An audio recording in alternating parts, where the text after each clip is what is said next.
Hi, welcome back. This is like our campus series. And so remember the thing, get safe, stay safe. I have my friend Tim, who I worked with. We were trying to figure out how long.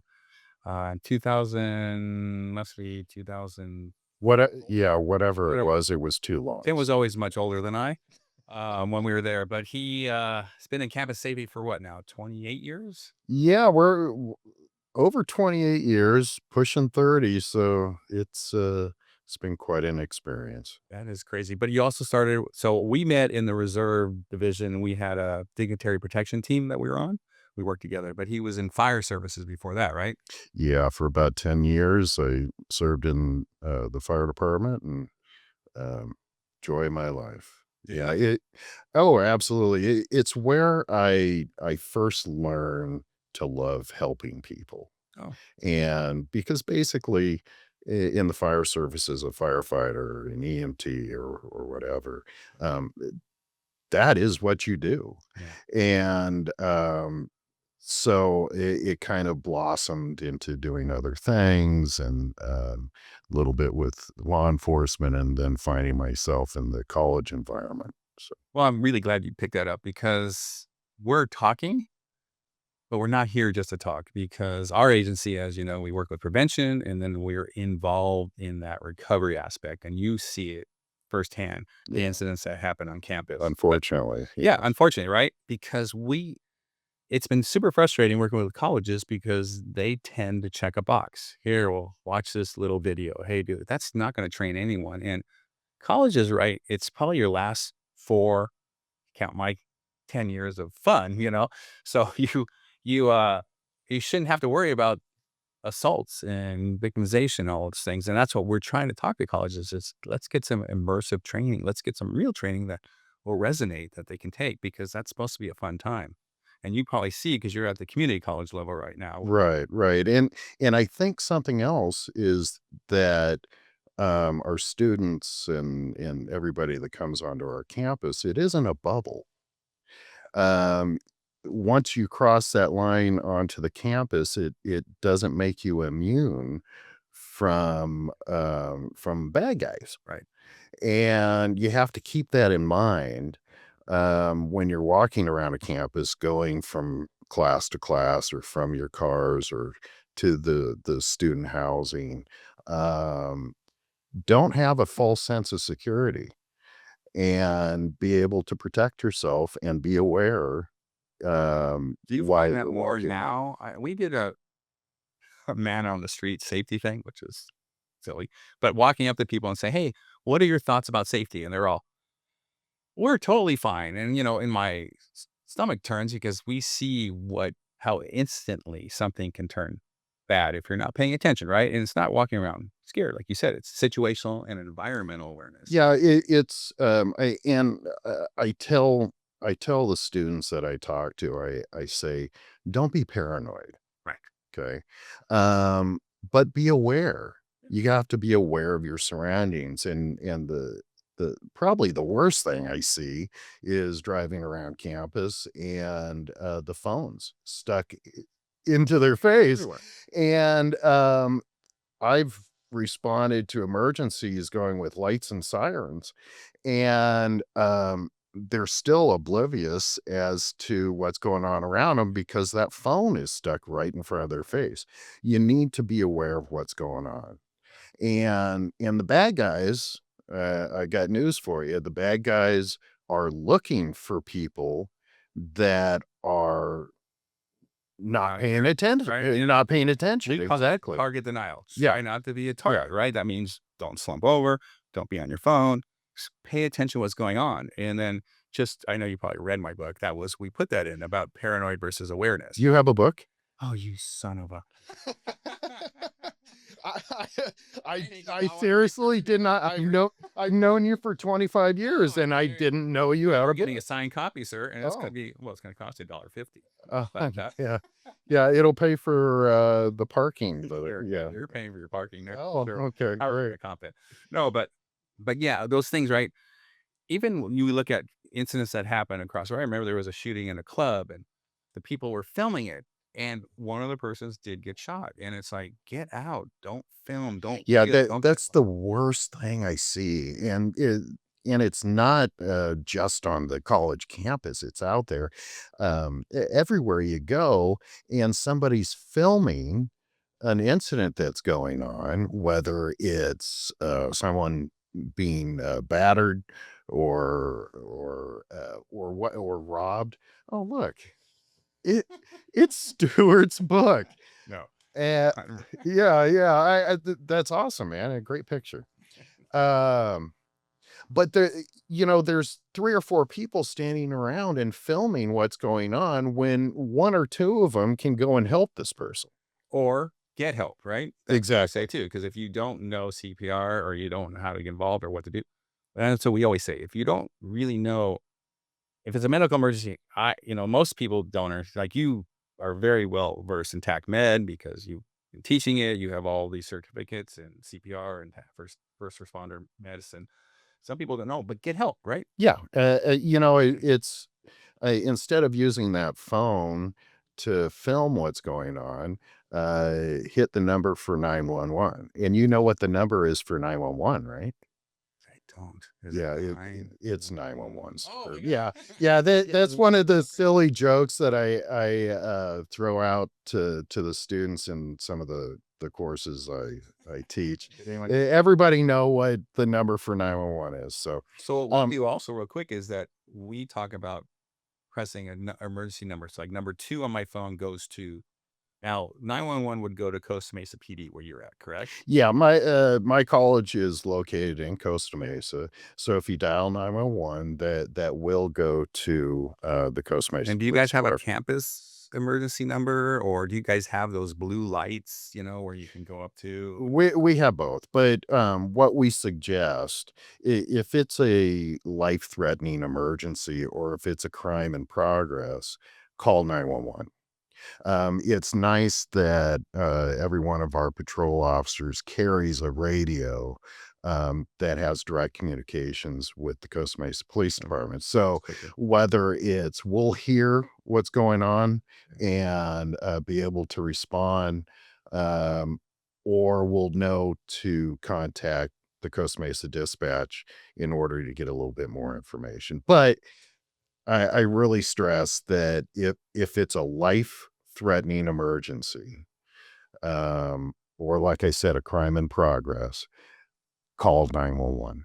And then secondary, do you guys respond to those kind of like Absolutely, so yeah, so absolutely. We can be there within seconds. right. So get 911 and then get you guys to get it and then get out of the situation right as fast or whatever you Yeah, we never want, our students or our faculty, staff, or visitors to physically get involved in, say, a violent crime. right. That's my job. It is your job. And I told my boss a couple weeks ago, I go, Look, it's my job to get in between the bad guy and the person who's being taken advantage of or the victim. I hate that word We call it victim. survivor of a crime. Yeah, I hate the word victim, but it's my job to get hurt if necessary.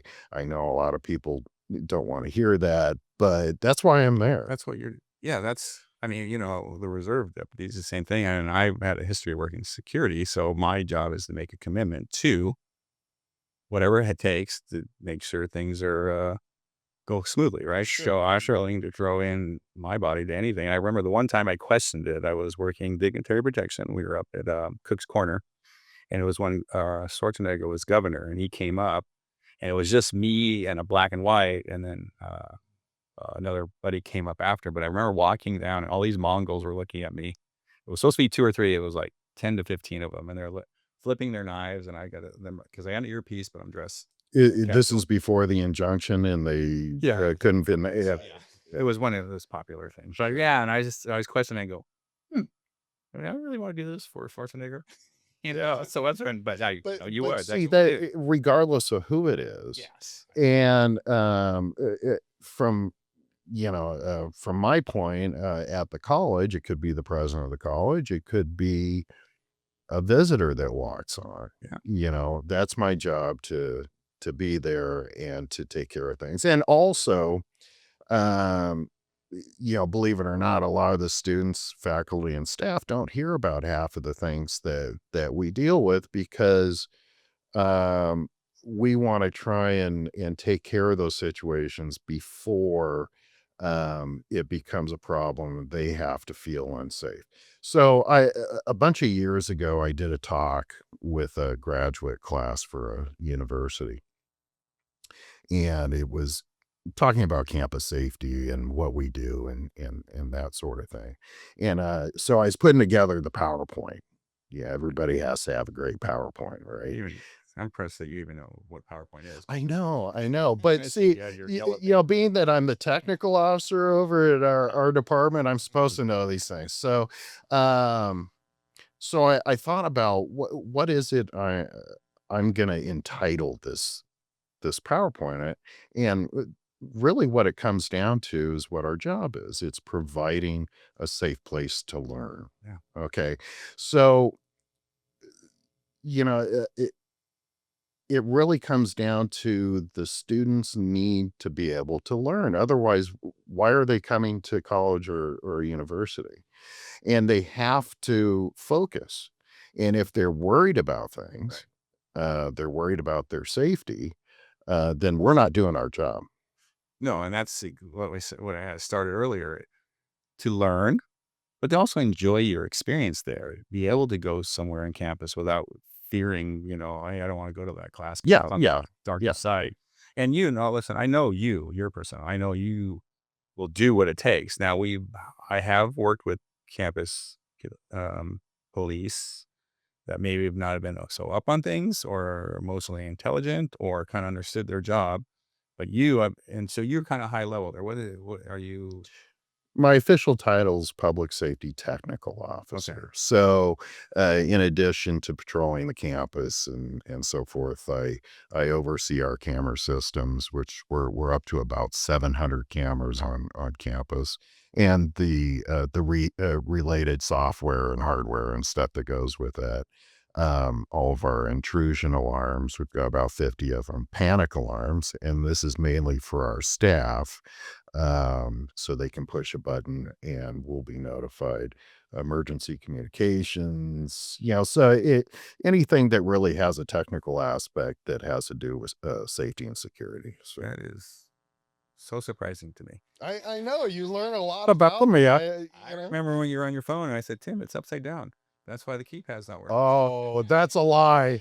That is really, yeah, yeah, But yeah, no, that's good because I'm gonna probably pick your brain later on that stuff. sure. With that said, because you must do conferences with do they have trainings for you guys that you can keep on? Yeah, absolutely. But it doesn't take a conference. All it takes is watching the news. And something I learned early on when I was in the fire service is, and we're talking 35 years ago, um, is learning from other incidents.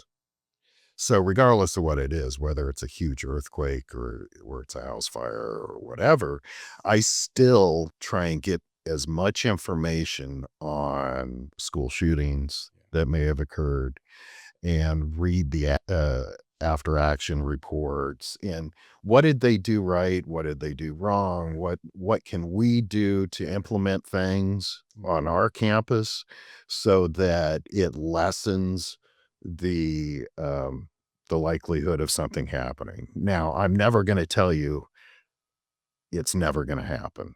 No, You can't. no. There's the old saying is this: even when we did protection, if someone wants to take out a protectee, it was almost impossible to protect them. Almost if their Yeah, house set their honor.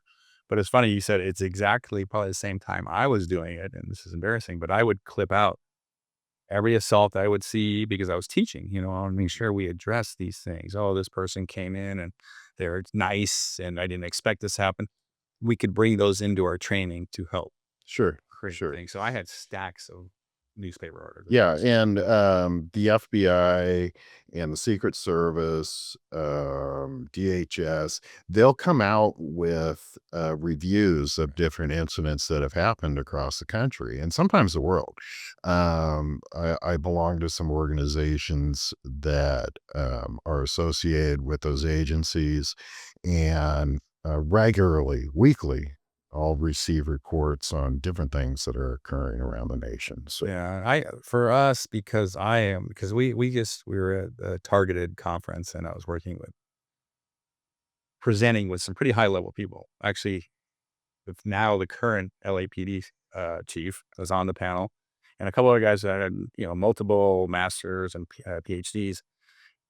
But I found that we were the boots on the ground training there in that group. Most of them were doing high level threats. Maybe a military guy was threatening something here, but ours is about.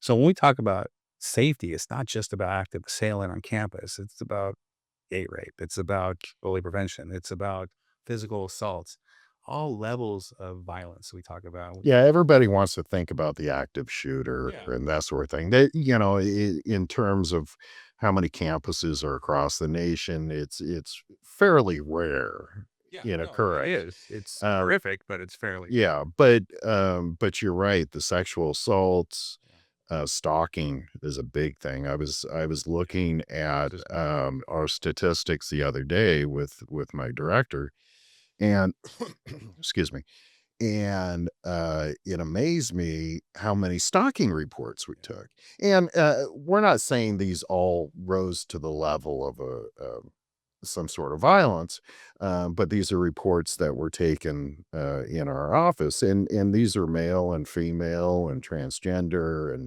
and so forth, so, it and also you take into account student housing and how the dynamic of that has changed our kind of campus culture and also our statistics, Yeah. because now you're introducing somebody's home Yeah. onto campus. Then you got an RA who, what do they know? Well, and we try and educate the RAs. Yeah, but they're still They're yeah, kids, right? there's certain things that they certain training that they need to go through. But you're right, they're Yeah. still kids. Yeah. Um, but you get we have 800 beds in our student housing, and maybe 60-70% of them are 18 to 20-year olds, Yeah. fresh out of the home, and oh, now we've got some freedom.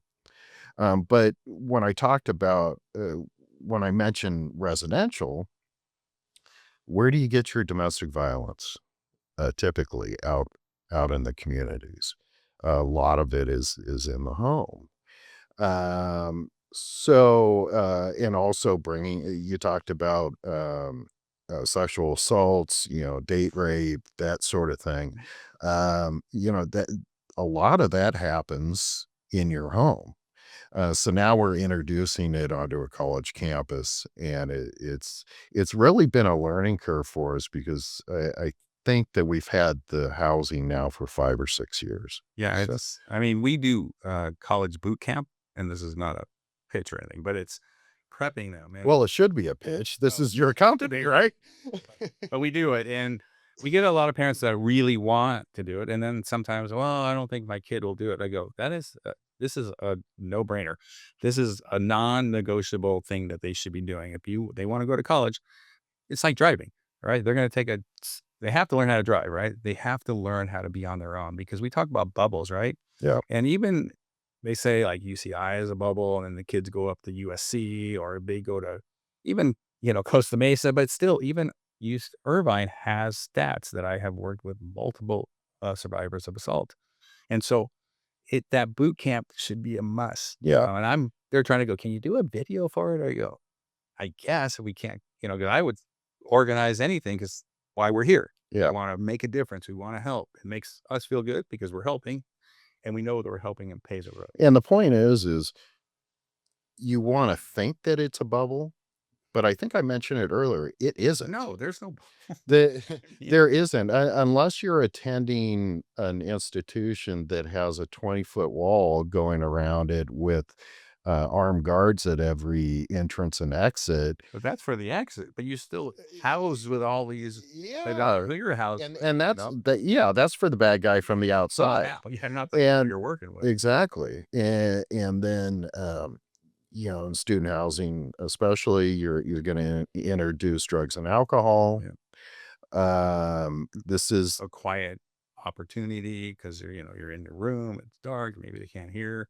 and you're not being watched by mom and dad. Yeah, and the sad part of what I would see in my survivor classes is that they didn't know what to do. Am I being ridiculous? I don't really want this to happen. I'm kinda saying no, and then when we teach the males, dude, you gotta listen to what no is. No is not just, "Well, they didn't say no," and then they said, "That's not a yes." Yeah. You has to be very freaking clear, and that's the thing that so that's why we would teach fraternities, we teach sororities on different levels of what they have to do, and that's, things just as where a female gets dressed up and I feel pretty, and the male like, "Whoa, she looks sexy," and that's not what maybe she wants to be sexy, that's her prerogative, but the problem is they think it's for them, and that's what we try and teach, and those are the things that we're seeing so much. But also don't focus, purely on the, male-female or Yeah. the male being the aggressor, always. It's Uh funny, because you had been saying the bad guys, I was going, "Wow, it's kind of a bad person nowadays." Yeah, So, when I you're gonna say say guys, I typically mean everybody. It's all encompassing. So, agreed. but it could be male on male. I've seen female on female, um, and female on male. Yes. In fact, one of my early experiences dealing with domestic violence when I was with the city police department, um, it was just that the female wound up going to jail, Oh, and so yeah, it may not be as typical. no, but listen, I have worked with a guy who was like 6'3". His wife, who was like 5'4", was beating on him. And I go, "Whoa, well, you can probably control again." Yeah, but then if I do that, she's gonna say I assaulted her. Mm, So those are the things that we see. And I've as a crisis counselor for the local center, I would go on these calls where there was male assaults and mhm. sexual assaults, and and so we see, and like you said, female raves, hitting the guy, but then because they see, well, you're the guy, there is a level of them afraid to Yeah, it's changing a lot. The mindsets are changing a lot good. now than they did maybe 30, 40 years Well, ago. this is, yeah, not as that long ago, but yeah, I'm glad that it's more open because that's what I was going to ask you because you see a lot of things that I mean, you Yeah. probably take a lot of reports. And is there any kind of trend or any patterns that you're seeing that are there? Well, I talked about the stalking. Yes. And stalking is it when we take a report, it may not rise to the level of a violation of law. Um, because we also have our internal disciplinary officers, and the student code of conduct and that sort of thing. So we may have an I wouldn't say excessive, but just more of these types of reports. We are seeing um, sexual batteries, um, and then a lot of property crimes. Yeah. You know? Got it. And, yeah, we have a car stolen here and there, but, bicycles E-bikes and and oh, e-bikes, it's, um, e-bikes are really a hot thing right now. And that rises to the level of a felony because a lot of these e-bikes are more than $950. So, um, but I try and get across, just these little things like we talked about the students being aware, yeah. and we try and put out information on how to lock these bikes up too. And I got to throw this in because it really frustrates me. As much as I tell the students that putting a regular old chain on your bike is not going to hack it these days. Right. The bad guys are using power tools. They're bringing in backpacks that have a cordless uh, Cutter. cutter inside the backpack, Right. and they don't even have to take it out and they cut it. So, your best shot is to use a steel U-lock. Okay. Or And a maker that you like? no, not Sorry, you're talking about particularly. the U-lock and then you put the thing on. Yeah, Okay. yeah. I'm not going to say that it's perfect, Yeah. I mean, um, but it's going to be a whole heck of a lot better than putting a regular old chain or the what do you call it? What's the other ones were? well, they have the crypto locks that we kind of use with chains. But I do like the U-locks because even on motorcycles, Yeah, you clip it to the your brake. cable lock. That's what I was thinking of. Oh, Is cable lock. Yeah, those are, yeah, yeah. that's It's cool. you just really, no matter how good the lock itself at the top Yeah. is, it's what's connecting around your. Do you find an area? Are these kids getting them when they're just leave them in front of a classroom with a lock, or because the bike racks, I'm assuming if you have them, would be some surveillance or some cameras over there. Yeah, we try, but there's a lot of bike racks around campus. You have So, 700 cameras. You can't. well, yeah, Yeah. Big and money is. uh, unfortunately, those cameras are set to. I'm not going to say that bike This that far. thefts, bike yeah, that bike thefts are really low on the ladder of crimes. However, I'm not going to take one of my cameras that could be watching out for So a suspicious person or whatever and focus them on a no, and I get bike that. theft. And listen, it's funny when you were telling me that you have to tell these kids how to lock their bike. I'm thinking it's almost like telling McDonald's telling people, "Careful, the coffee's hot." Yeah. Yeah. Oh, Well, still on it. you have to. And it's more, now you're getting into that, being aware Yeah. and popping that bubble and, saying, "Hey, I need to act the same way I would act if I went to the mall or I went to the grocery store or I'm walking, through my neighborhood." Yeah, it's life's lessons. So that's what I always tell campuses when we're teaching. I go, this is a life skill. This isn't just campus safety. You're preparing them for the going on the workplace because Sure. workplace assaults and bullying and all that. There's car thefts. There's crime that happens, assaults. So you're teaching them kind of how to be aware of their surroundings. Yeah. If you could say, I got a cough, but if you could say if there's any gaps that you would see, not just at your campus, any campus that you've been, what are the gaps that you're seeing in safety? It well, um, I think if we're really gonna get down to it, it needs to start prior to even selecting your university or your college, okay? And,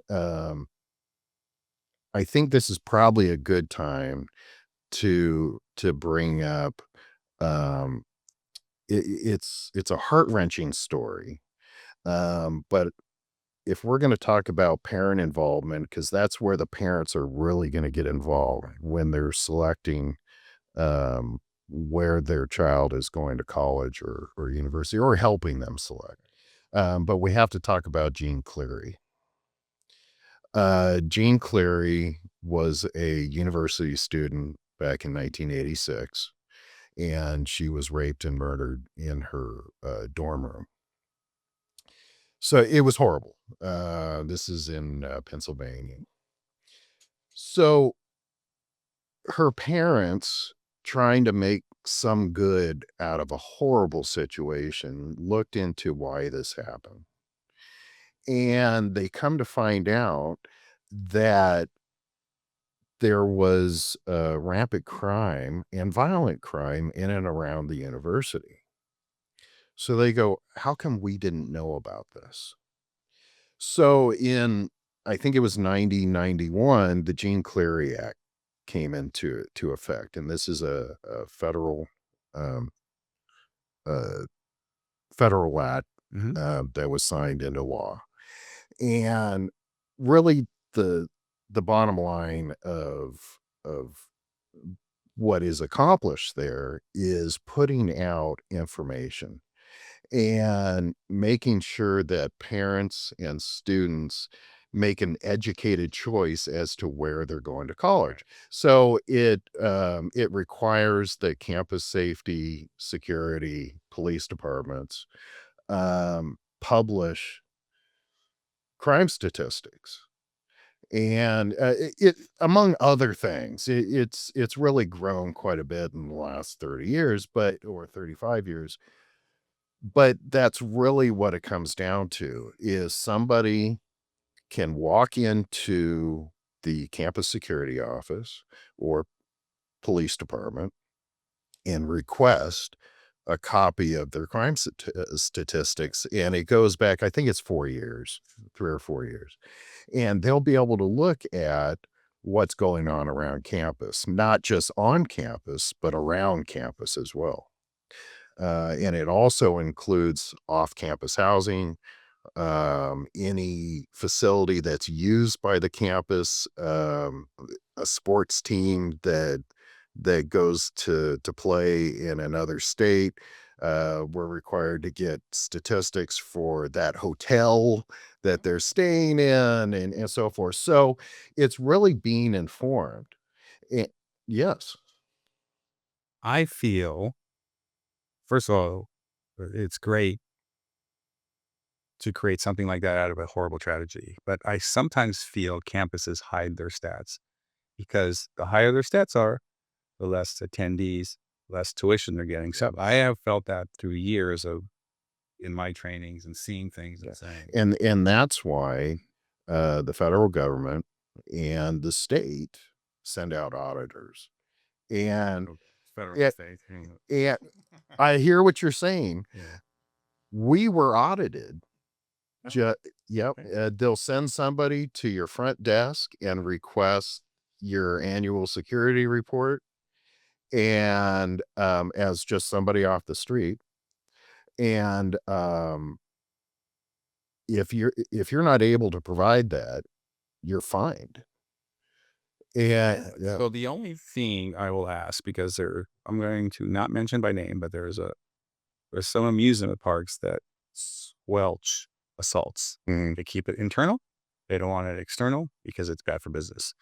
But also sometimes I feel like campuses were, and you obviously you're not that, but can it ever be like, hey, keep this stuff as low level as you can because the more things that are in a report, the more it could affect our, because that's the only thing that makes me fearful, right? It's not you reporting or even you, but I know campuses throughout the country, they may have a policy and say, we're not, this assault didn't look like assault. So it's kind of he said, she said. yeah, I don't know. I'm afraid that's the only fear that I have is that how accurate. And I have a 14-year-old now. So within a few years, I'm going to be looking at these reports and I just how, I mean, yes, we can go down to the police station, verify the area, but it's meant to make parents make safer choices. right. And I can only speak for my institution. Yes. And I will tell you honestly that I I believe you. really, we don't sugarcoat things. Good. If you walk in there, you want to see stats. I will give you all the stats. And there's certain crimes that are required to be in those statistics through the Clery Act. Um, we'll tell you the way it is. If a crime comes up that is a sexual assault or stolen car or Right. whatever, um, that's the way we write it. You can't. And you define it on it was in our housing, it was Oh, our campus, absolutely, yeah. on the bar that was kind of across the street, but they're a student. I mean, Yeah, we don't quite go that far. If it's a student on student off campus, that falls under Title IX, and that's a whole other, a whole other thing. However, um, no, we are very, and there's two reasons why we're honest about it. Okay. One is we don't want to lose hundreds of thousands of dollars on a Yeah. violation. But two, in my experience, and I take I know my superior and myself, we take campus safety and the safety of everybody on our campus very seriously. And we want them to know about these things. So so they can take certain precautions. That's another aspect of the of Cleary is timely warnings.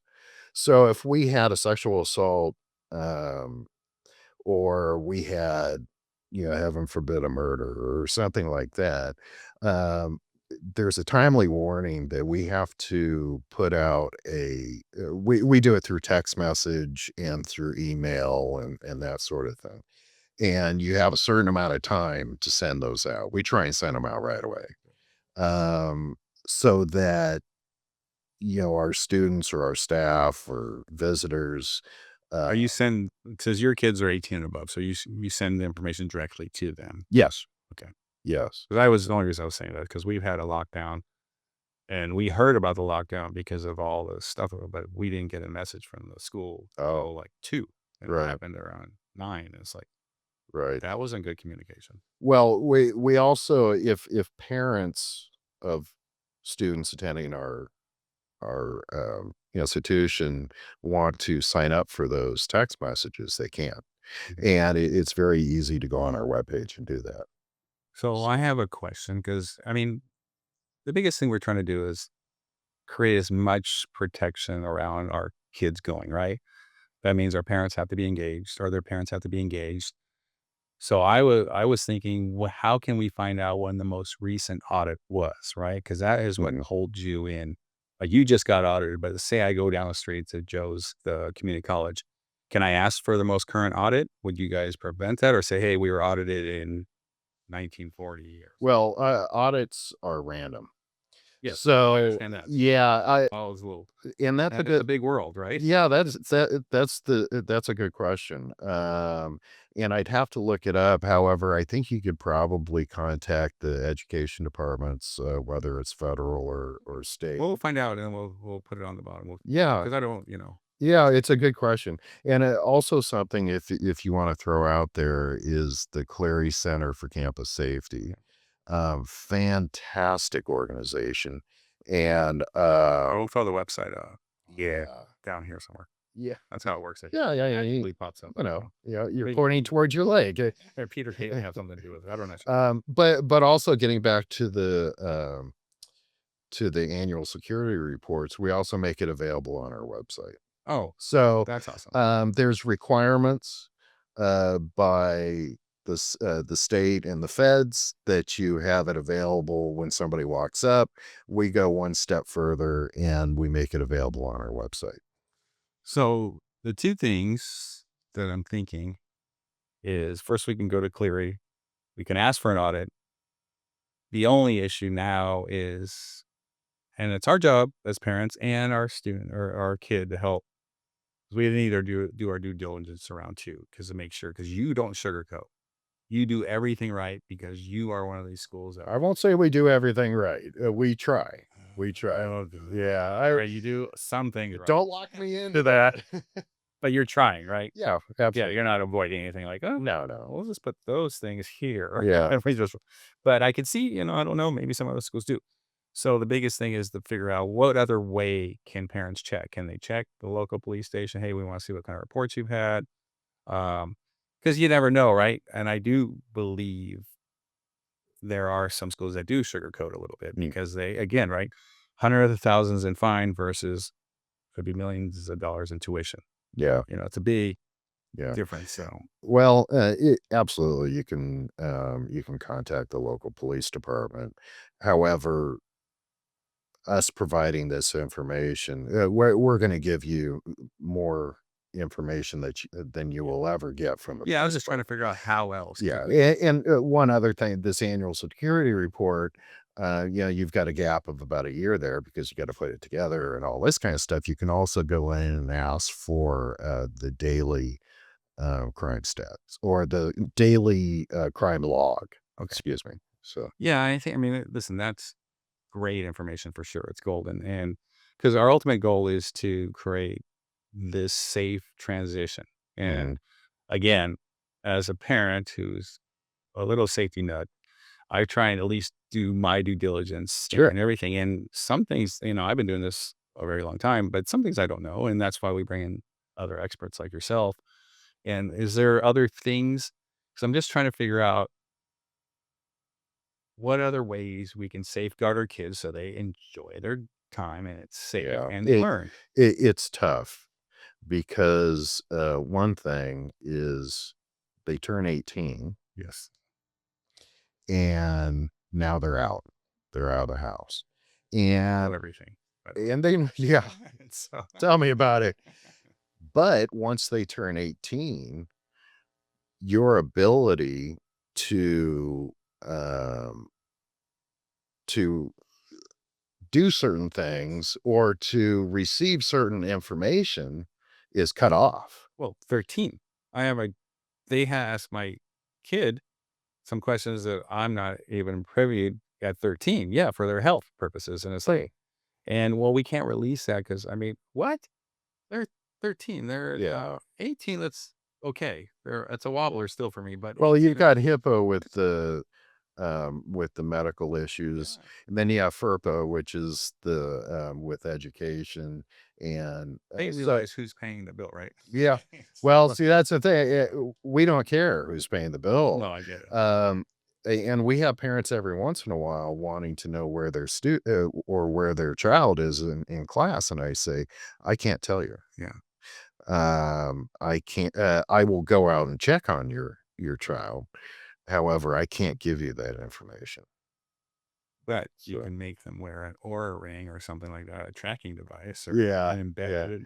But Well, I think the bottom line is you need to do as a parent, you need to do as much as you can right, before they leave and that's and cut. start attending. Yeah, and that's what we talk about because we look at elementary schools. Again, we talk about, a lot of it was the big thing where, like we said, active shooter. It's like, so I'd go in and talk to the guy. I go, hey, we're just not doing active shooter. We're trying to build life skills so they can carry it from elementary to junior or middle school to high school to college, giving them. And we had for years in Irvine, actually, we did 3 years and we were just transitioning information and we did it with Orange. We do it every class. I think it was like fourth and fifth. And by the time they're six, they have some tools and they would revisit it. But that's how you build it, right? If they're Yeah, not educated and school is the environment to teach them these, listen, not getting a job is bad, right? right. But being assaulted on the way because you weren't really taught how to be aware of your surroundings is Yeah. life changing. If you're starting this with your children when they're 17 and a half, Yeah, you're playing catch up. agreed. And you're right. Start them early. Don't scare them, but you make them feel confident. Yeah. Yes. Well, that's Yeah. and so I'm not going to pitch another thing that we have, but we do have I this. think you should. Yeah. Ted's our new manager, but we have because I have a grown man. We've worked with puppets for years to transition that safety knowledge, and we're creating some series is that will just be fun. But the bottom line is a message that they'll start laying, whether it's Yeah. 911, it's buddy system, situational awareness stuff at a younger age.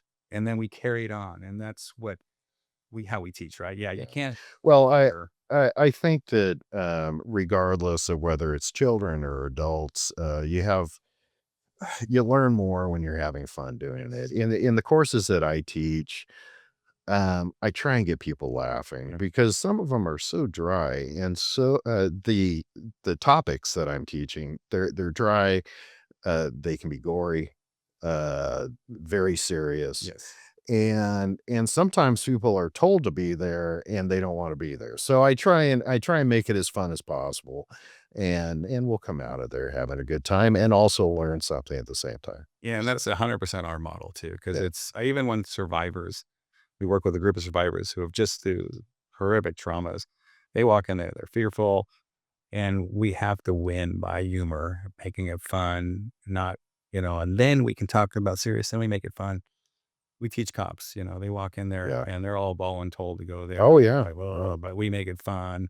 We work with high school, middle schools. I mean, some of the hardest classes we work with is fifth and sixth graders are like, come on. They're trying to make it fun, but it is how we teach because if not, you lose them, right? right. Because anything can be boring. And I know you've taught classes for us, CPR and TACMED to our staff. You make it fun because it needs to be. I try. And Some of it's okay. some of my jokes are getting a little old, but, Well, as the person who's carrying them or presenting the jokes, yeah. we're all getting old. Yes. So, Oh, yeah, we are. but yeah, no, it's like I said, you're very approachable in your classes for sure, as we hope to be our classes, and that is what keeps them coming. Even our classes with disabilities, disabilities, they would say you'll never keep their attention, never, Mhm. and that was years ago. And it's like our classes, they want more. Yeah. They're going, what? Because we make it fun, interactive, right? So, Yeah. Yeah. but let's, so kind of towards the end, we talked about, for me, the gap is education. I feel like they can focus more on getting out, and you guys can only do so much as, campus security. And I get that. And it also sometimes comes from a different voice as well. But do you find them not using you as much as you think they should? Or, Well, yeah. I think a quick answer is yes. And, so, I was just thinking about, how it is that I talk to some of these students and a student comes into my office for whatever reason. Yeah, I do have my own office even. I know, it's like, I saw that one. It's, uh, you know, yeah. you've been around 30 years, you automatically get an office.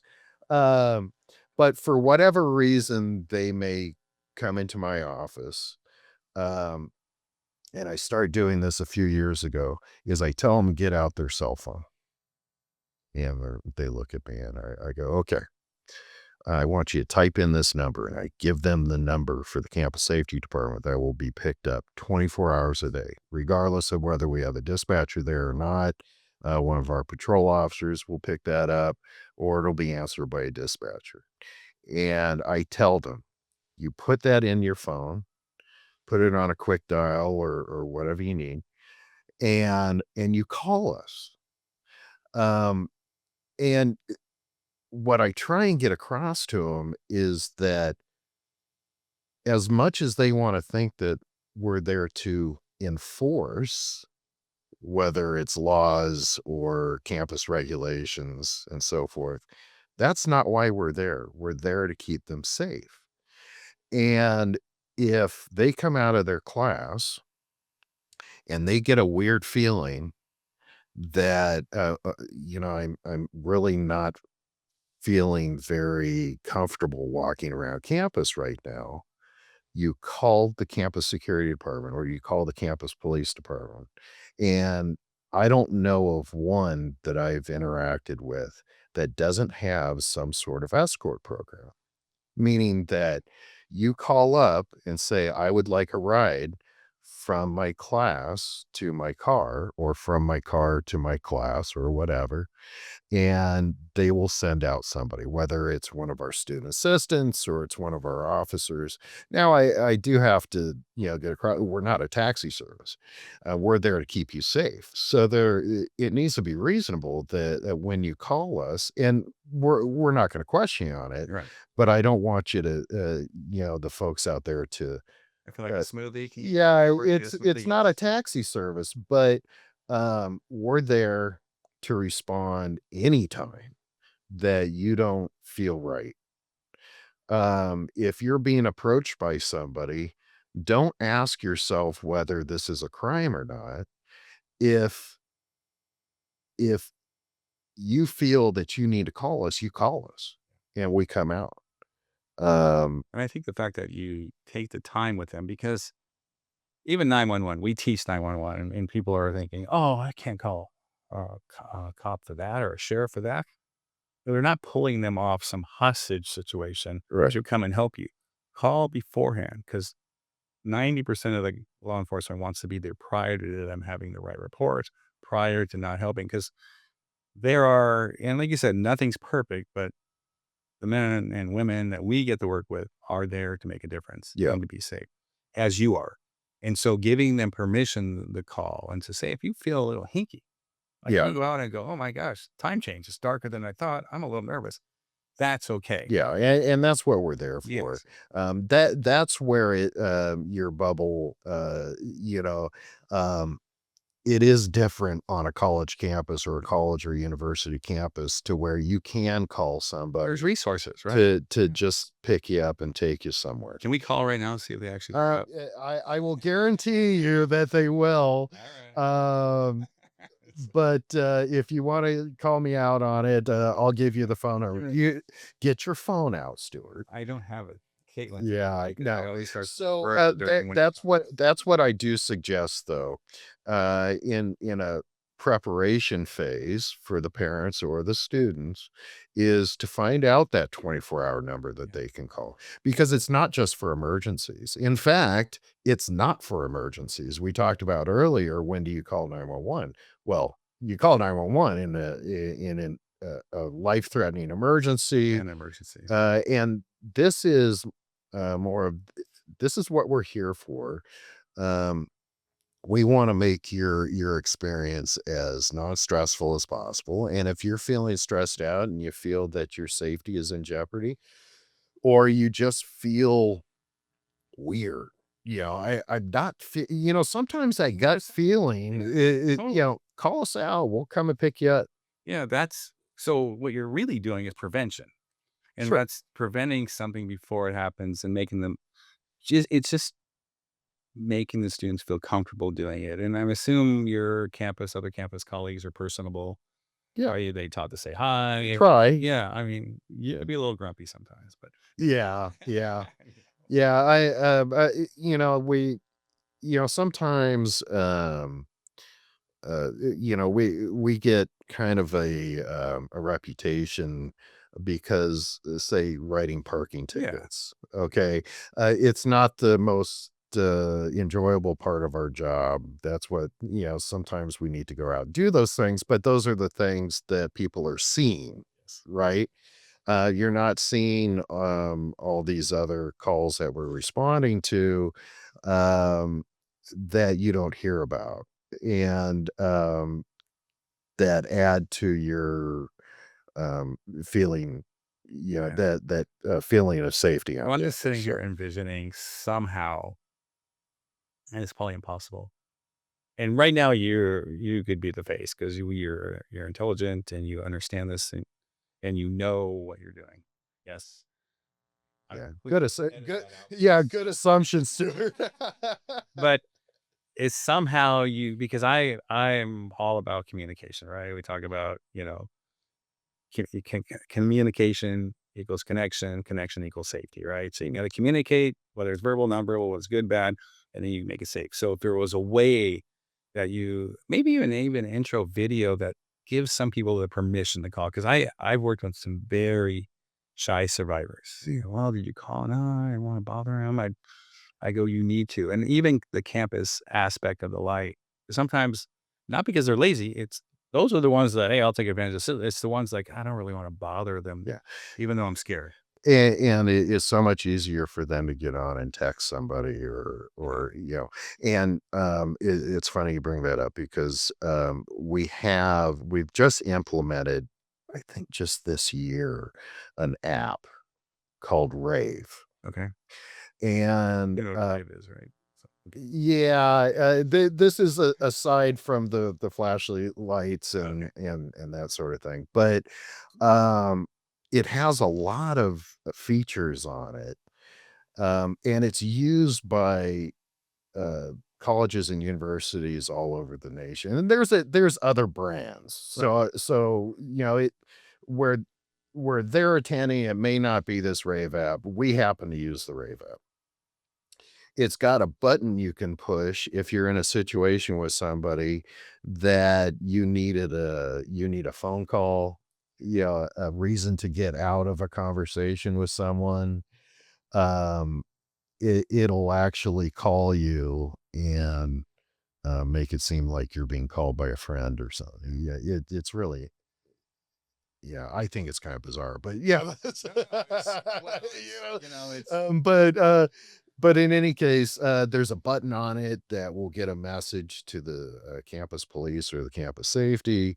You can report crimes and that sort of thing. So, great application. That's another thing that they should be looking for, and all of these things really should be done before their first day of college. yeah, it's the prep, but they're all most of the time they're worrying about if they're living. Hey, what am I going to bring? Blankets, different things. So, Mhm. but that thing about the call, we always talk about when you're going on a date, male or female, get a call 20 minutes into it from your friend.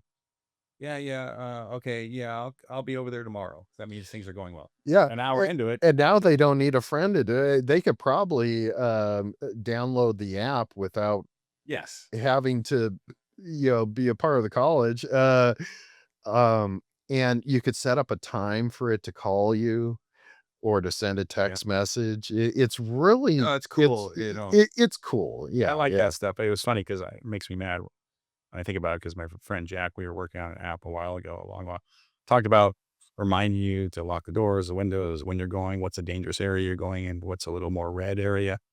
We never finished it. So, but I'm glad these kind of technologies are keep growing because, we can use it and they'll use apps and different things as Yeah, long as it, and that's getting back to, um, somebody that may be a little shy about right. calling us, which they shouldn't, No, I, because that's why we're there. yeah. We Um, see it in law enforcement too. yeah, they're more, apt to get on an app, Yeah. you know? No, it's good. You're doing anything to, give them more tools. Sure. So, yeah. All right. So let's give a couple tips to parents and kids. I mean, I know one of them I give. So, Oh, get Stuart's, book. oh, thank you, Tim. That's Stuart, did you write a book? oh, oh, I apparently did. I didn't even know You I had did this in my hand. It's so crazy. you didn't have a ghostwriter though, right? Oh, totally. Oh, did Yeah, you? right out of 12th, second grade level. No, so I had someone who helped me kind of make it so people could really understand. You don't need to explain. That's okay. No, seriously. Yeah, I am not shy about it because now it's AI is everyone's yeah, ghostwriter. So, yeah. all right, give us two things that you think are super important and all. Okay, so we talked about it earlier, awareness, and get your head out of your phone when you're walking Right. around. Um, Especially at night, walk around with friends. And I do need to throw in again that don't think that just because you're on a college or a university campus, you're immune from things that happen out in the city, uh, and surrounding area. Um, I've actually suggested, now you may want to check with the security or police department on your campus, but pepper spray. Okay. Um, Officially, I don't suggest you go out and getting pepper spray, but sitting down with students one on one, I say go out and get pepper spray and carry it. I'm a big advocate of it As long as they know how to use it, right? Because it's and way know how to use it. In even if fact, what I've had students come back and I'll show them how to use it. yeah, So we used and to teach classes with the water so they can yeah, pull it's it off. great stuff. Great stuff. Yeah, if you And and it's using in the right yeah. precision. Or even right down to having your keys ready when you're going out to your car, Yep, day or night. correct. Having a key that extends through your finger that you can use it for self-defense. Yeah. Um, Everyone has nowadays alarms on them, so use the alarm to draw attention. right, No one pays attention to it, but you guys might pay attention. That's what you want. yeah, Drawing attention to yourself. and also, there's no such thing as dirty fighting. When you're trying to defend yourself from an attacker, there's no such thing as dirty fighting. You hit in places that are gonna hurt them really bad, and you get out of there as quickly as possible. Yep. Couldn't say yeah. It's exactly what we teach is Yeah, like anything you can use, anything you can draw attention to yourself, any window you can break, any car you can kick just to draw attention, absolutely. anything you have to. And then my thing is the prep. I really like your prep. It's, you're not just prepping for college. with books and pencils or whatever they use nowadays. It's also understanding the security risks that are in your environment. Is this the right choice? Knowing the area, because even Atlanta, who you saw, they went around and drove around campus, so they have a better understanding. Because we always talk about, preparing for preparing for everything that you can, so it's not surprising, right? So Yeah. I know where I'm going. Knowledge is power, right? Yeah. It's, hope for the best, but prepare for the worst is what we're trying to Sure. do. And so we know everything. But yeah, no, I appreciate your expertise. We're going to have you on again. You can dress fancy. It's very nice. But High fancy in cowboy boots, huh? well, I'm wearing no socks. If that's fancy to you, It is pretty fancy. Look at what I'm wearing. But anyway, thank you, Tim. I appreciate your expertise. Everyone, this is a part of our campus safety campaign that we're doing. We know what we believe. We believe that students should have an enjoyable, safe, fun experience. And that goes through all life. But as parents, we're trying to prepare them as much. As students, we try to keep preparing. So if you're watching younger kids, you have kids ready to go, keep preparing. Whatever it is, whether it's some safety course or you take a teachable moment, what goes on in the communities. This is what we're supposed to do. So thank you. Remember, get safe, stay safe.